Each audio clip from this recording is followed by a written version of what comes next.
The 6 to 7 Figure Show, episode 41. Let's hit it. Broadcasting from the Valley of the Sun outside Phoenix, Arizona. This is the 6 to 7 Figure Show. Tired of working so hard and having no time?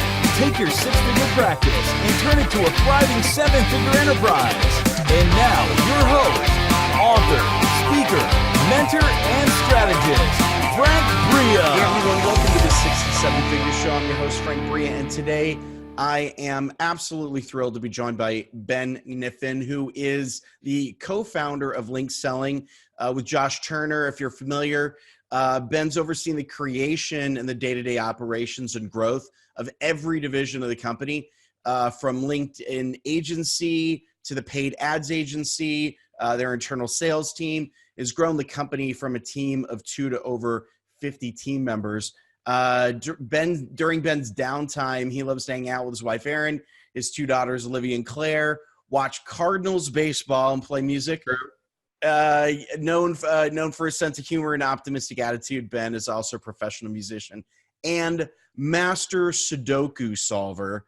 I gotta tell you, I appreciate the sudoku piece. I'm a little bit of a numbers geek. I wish, I'm sure there are there's got to be tournaments out there for those types of people. And admittedly, I would probably be joining them if they were more easily accessible, but I've yet to do the Google search required to. There are tournaments for less weird stuff. So, more weird stuff than that. So that's true. Yep. Good to go. Welcome to the show. Thanks for joining us, Ben. Yeah, thanks, Frank. Super happy to be here. I definitely love talking all things business and scaling, and I know well, at least I hope we're going to have some good stuff to cover for your crowd. We will. I'm sure we will. So a lot of folks are probably not familiar with the level of depth that linked selling is these days. Do you want to give us a bit of a rundown of like everything you guys do? Because there's a lot of stuff there. I was originally familiar with the original sort of flagship offering where you guys help folks specifically drive LinkedIn sales opportunities, but you guys have expanded. You guys have a lot of stuff there. Can you bring us up to date? Yeah. So we, the area of marketing is very, very broad, and there are a lot of people out there who try to be all things to all people. Now, our expansion is not that. Our specialty is lead gen, more notably B2B lead gen. And so we did have this flagship offering. It's still in place. That division is still there. It's growing. It's booming. It's really great. But at the same time, we wanted to offer more to our communities and to our clients in terms of different programs and products to help grow their business. And of course, when you begin to scale, when you begin to grow, you start turning your head elsewhere to kind of see what else you can put in the mix. So we do have a division that's LinkedIn lead generation, and it generally falls into one or two categories. Either we do it for you, or we partner with you to help build some of the system and then train you on how to run it yourself. Mm-hmm. We have a great training division that we utilize for that. And then along the way, we have been very successful using Facebook ads and using LinkedIn ads, basically paid social media ads. And it got to the point where our clients were saying, hey, we see you doing this. We want to add this to the mix too, not just do the LinkedIn organic stuff. And sometimes there's businesses that maybe fit one model better than the next. Sometimes there are businesses who both it works for. Sometimes there are businesses who need one or the other. And so we also now have a division. That division is called Elite Digital Group that runs all of our paid social media ads for clients. And they'll do some funnel building, creating lead magnets, lead gen, capturing opt-ins, that sort of thing. And then we have 2 SaaS products. We have an email marketing product called Connect 365. There are a lot of people who think that email is dying, and that's not the case. There's just a lot of people who don't know how to do email. Right. And so we have a lot of training, and we have a SaaS program that shows them how to do it. And sorry for the long-winded answer, but we also have another SaaS product called Emphatic, which helps clients. The software component is basically it shares content, similar to like your Hootsuite type of product. Right. But we actually will curate the content for you and write the blurbs for it. Whereas some of these other software products, they're just an auto scheduler. Right. We actually provide some done for you component. And so again, all these kind of fit together under the B2B lead gen umbrella. So that's really kind of the whole suite of service offerings that we provide. No, I mean, and you've basically put kind of chips down on a lot of the different spaces on the B2B lead gen board, which is really, really nice. You can see the growth of the expansion. One of the things that Link Selling's an Inc. 500 company now, isn't it? Like you guys got that a couple of years ago?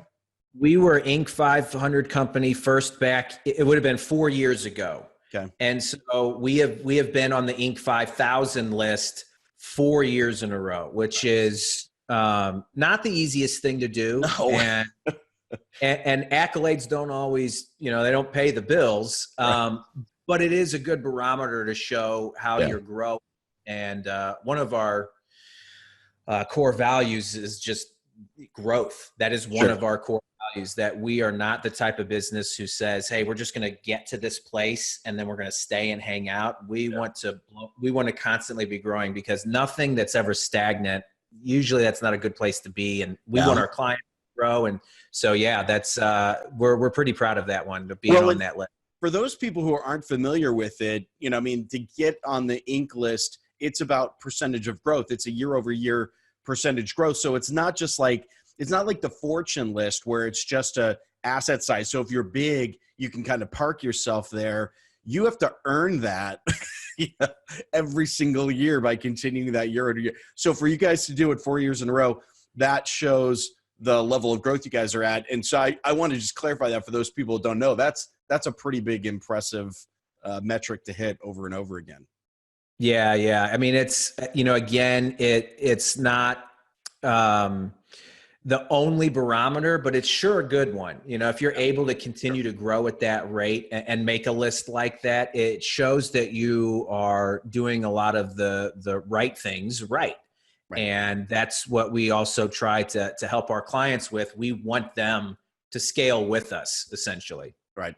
So the growth that comes with that Inc. 5000 listing 4 years in a row also comes probably with a lot of growing pains. A lot of people who have heard, you grow from 2 to 50 at this point, or over 50 at this point in terms of number of employees.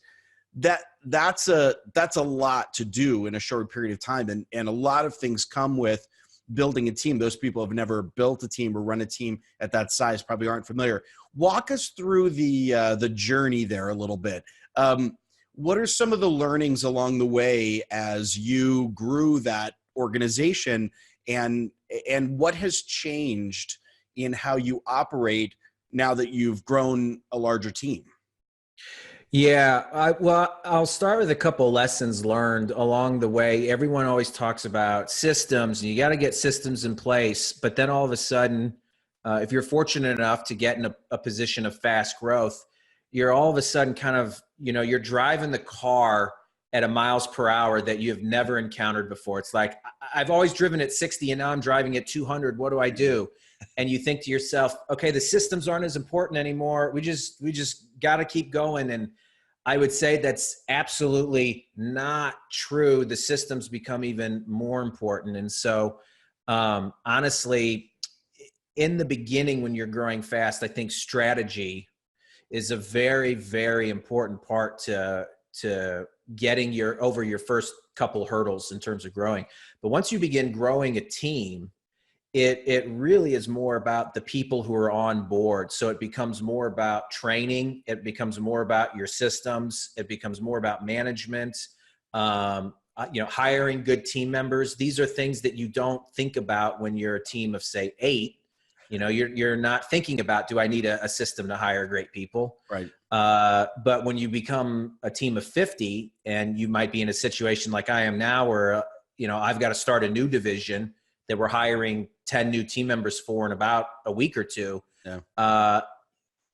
That is going to be so, the success of that division is going to be solely on the shoulders of those people who I hire. So I have to do things like make sure I have a great hiring system in place to be able to get to that type of level. And so anytime I think, is this too much? Is there too much detail here? Am I being, a little overly detailed in having, an SOP that is written? And that's absolutely not the case. There's never been a time where I've said, oh, there's been too much detail in this system. It just hasn't happened. Yeah. So, the engineering process is pretty important for those systems. That's what I'm hearing you saying. Yeah. You get to a place where you really have to start studying a number of different topics and be familiar with them to understand how to build something out and put it together. And you don't always have to do them all yourself. There's a service provider for every single thing that's out there that you need help with. But if you don't have a really clear understanding on how to hire people, how to manage people, if you don't have a clear understanding on marketing strategy because you need to generate more leads, these are things you really got to be getting knee deep into. Yeah. What one big lesson can you share in terms of hiring the right people? I mean, obviously there's something you mentioned, systems are important there, but as people are listening to this and they're thinking, they're contemplating probably their first few hires, getting a team of 5 or 10 in place.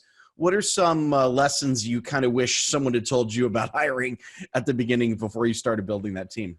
I would say trying to make sure you have a good profile of what of who you are trying to hire. I think that is super important for people to understand that you can actually create a portrait of what a successful person will look like who joins your team. Yeah. And I think the other thing is having a good understanding of what roles you need to get and in what order. Our company, and I think a lot of successful companies really go from marketing to sales to delivery and customer service or service delivery, if you will. Right. And I will see people grow their teams out of order with that. First I have to have some systems in place and a team in place to generate enough leads. Then I have to have a system in place and a team in place to actually sell those leads. And then I have to have a system and a team in place to deliver those leads.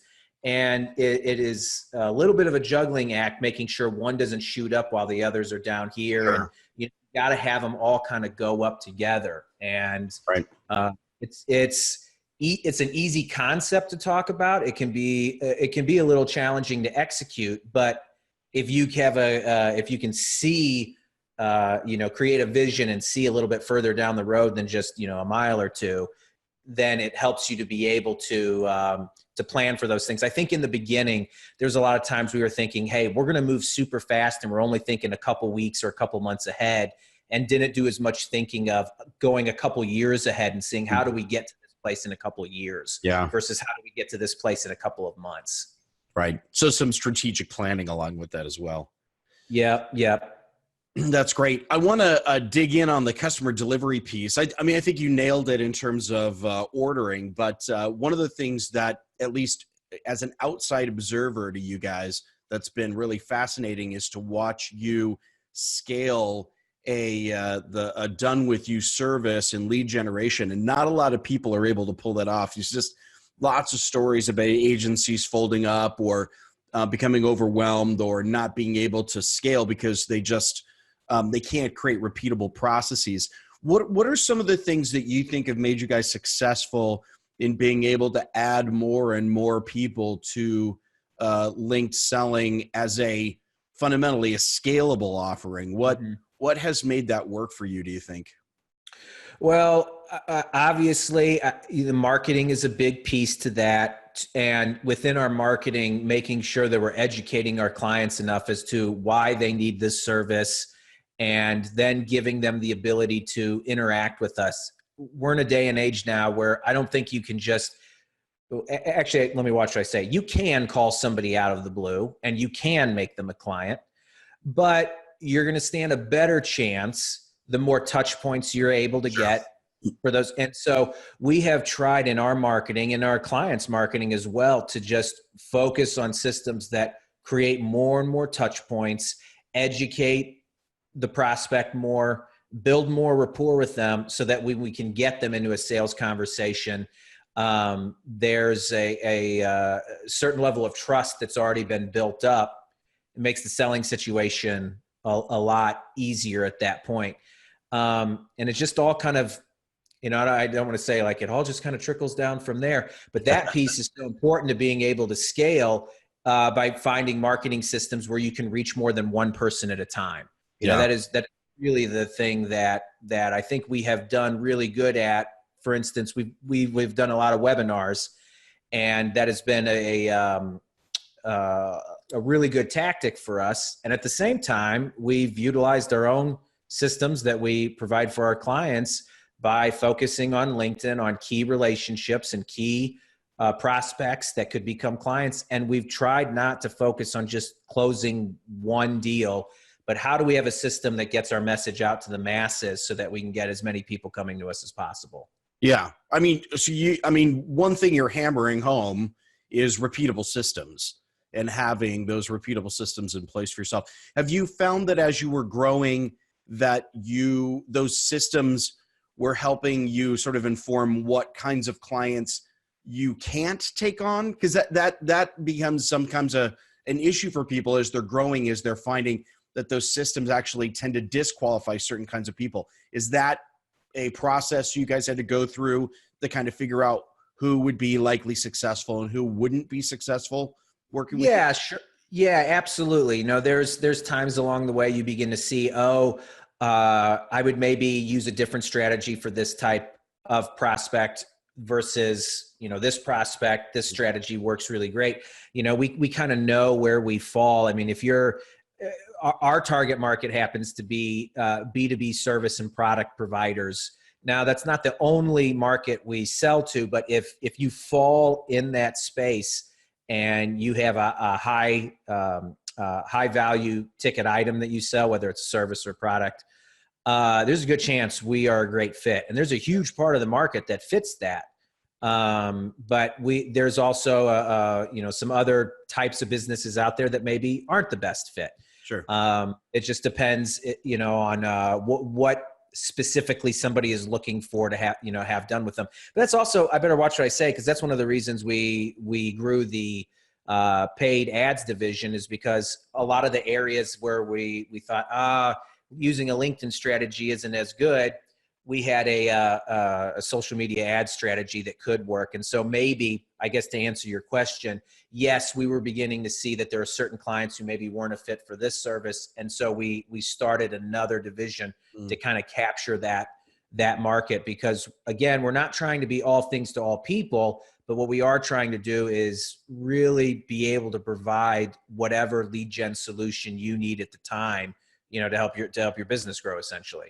Yeah, that's fascinating because, when I've been watching you guys roll out additional product areas, one sort of obvious thing to see is that you're adding tangential services to kind of fill out the offering, right? To kind of wrap your arms around the entire problem and make sure that you've got something for everyone. But what you're saying is this has also been a growth strategy for you as well, to kind of pick up potentially clients that may not have otherwise been a good fit for some other things. So you're kind of growing it both vertically and horizontally at the same time. Yeah, that's absolutely 110% right. And, when you're talking about tangentially, just how we're adding these, we had this core strategy, and still do, this core strategy about how we teach our prospects and the services we provide for our clients who need LinkedIn lead generation. We have this strategy on how we're teaching them to generate leads and become a thought leader in the space. And some of our software products are things that really help that process out to automate it more.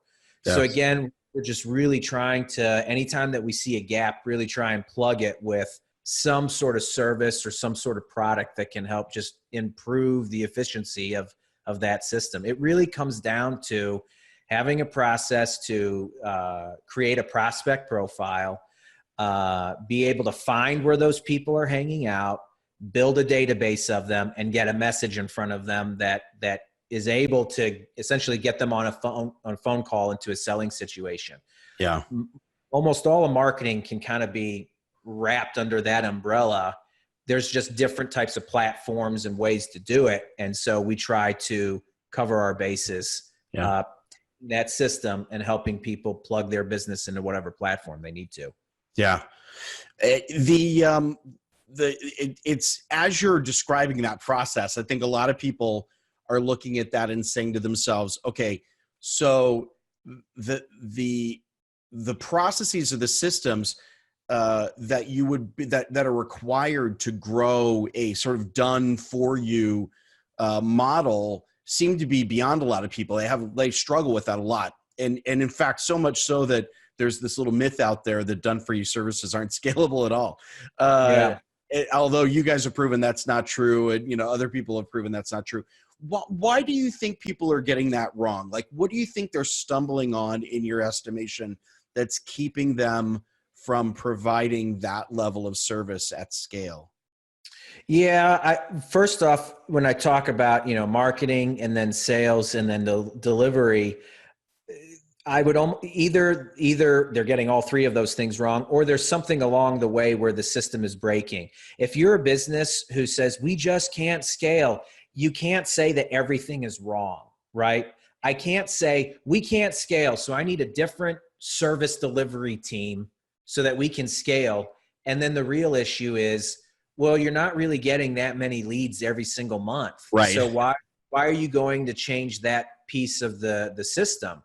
And so for many businesses, it could be that they have a lot of great things in place, but really only one area is broken. It could be a major area. Yeah. But at the end of the day, the key to scaling is generating leads. If you can generate leads, that might be the toughest part. I mean, it all takes a lot of work. Sure. But generating leads is one of the toughest things to do out there. And that's why, we have grown the way that we have, is because we've had a lot of clients who need help in that area. It's not an uncommon problem to say, I don't have enough leads.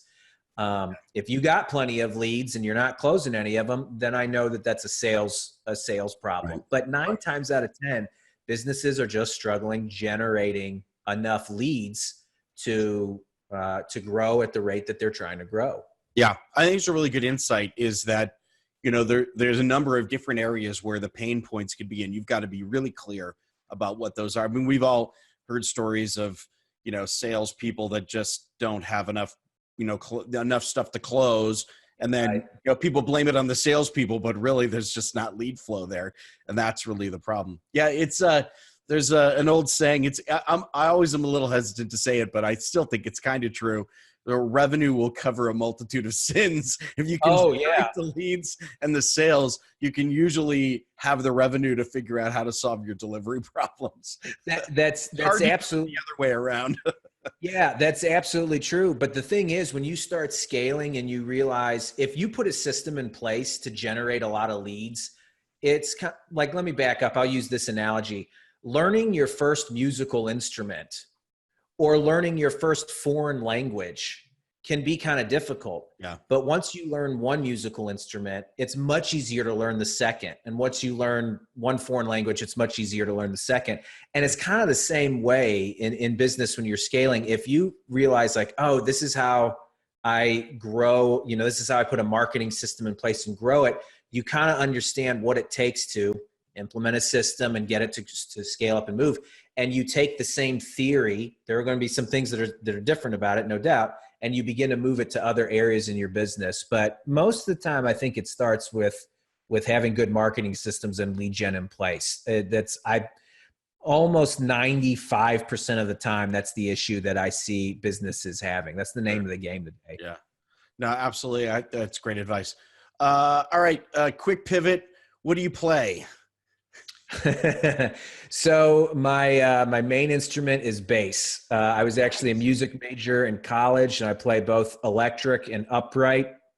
And if you're knee deep into bass playing, most people would say, do you come from classical side or the jazz side? I was on the jazz side. Nice. So it turns out though that musicians, there's only a small chunk of them that make a lot of money. And so a lot of what got me on my path is, again, just having a very entrepreneurial mindset and just wanting to make a little bit more money than your everyday musician makes. But I still play all the time. I actually just ordered a new bass a couple weeks ago. So, nice. that's awesome. What I play. No, I Yep. can totally appreciate that. I had a brief blip in college where I thought I was going to be a music major as well. Like 2 years of theory and composition. But what I learned is that if you're classically trained, as soon as you get to jazz, all that stuff gets thrown out the window anyway. So, Yeah, I mean, they're good. They're good skills to learn for a number of reasons. Oh, sure. But it's in a city like St. Louis. This is one of the things I learned along the way. It's you're basically not.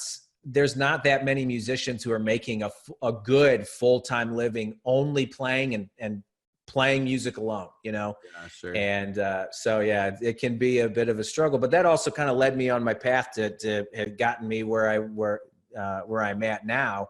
Ironically, but that might be a story for another day. So No, but that's great though. I have a fascination with those outside hobbies where people create these skill sets, where you really have to spend the time and energy. These aren't just like, stupid things you can, pick up maybe once a year or something like that. You really have to stay on top of the game if you're a musician. That's for sure. Well, there's some things about it that actually relate to business a great deal, where sometimes it's not, the best, most knowledgeable musician isn't the one who's always employed all the time. It's the one who's the most dependable and responsible and gets the job done. Sure. And a lot of times that ends up being the case in business. It doesn't matter how smart you are. You Right. have to be actually deliver and show up and be on time and be dependable to get the job done. And a lot of times those are the businesses that grow and are successful. Yep, absolutely. Defining value in the eyes of the client, essentially. That's great. Ben, we're out of time, unfortunately. It's been a great conversation with you. Before we wrap it up, though, for those listeners who are want to connect with Link Selling, see what you guys are up to, where's a good place for them to start? Yeah, we have, so our website is linkselling.com. We have a lot of great content there if you want to go over there, but I know we're going to have a link in the show notes for one of our webinars. Great. It's our rocket launch webinar. And if you're at a place where you're saying, I just need a little more help to get my marketing ramped up, to kind of add a rocket launch type of element to your marketing, I'd say go to this webinar and we dive in on some of the systems and strategies we help our clients with in terms of using LinkedIn to generate more leads for you to sell on a regular ongoing basis, setting up a system to be able to have month in, month out leads coming in to create more sales situations, more predictable revenue. Yeah. Well, systematized lead generation sounds like a great place to start. So if it's link below the video, if you're listening to the audio on the show notes page, if you're just out and about listening, come on back to the show notes page, click on through to that training. It sounds like a great idea. Ben, thanks so much for being with us. Really appreciate you taking the time today. Thanks, Frank. It was my pleasure. And I hope everybody got something out of it. And thanks for having me. Yeah, absolutely. And thank you all for being with us on this episode of the 6 to 7 Figure Show. I've been your host, Frank Bria. And again, lead generation is a critical element. So I highly encourage you to take a look at that system, that process in your business to make sure it's shored up. And if not, make sure you jump on that. Thanks so much for being with us, and we'll see you next time. Take care. Bye-bye.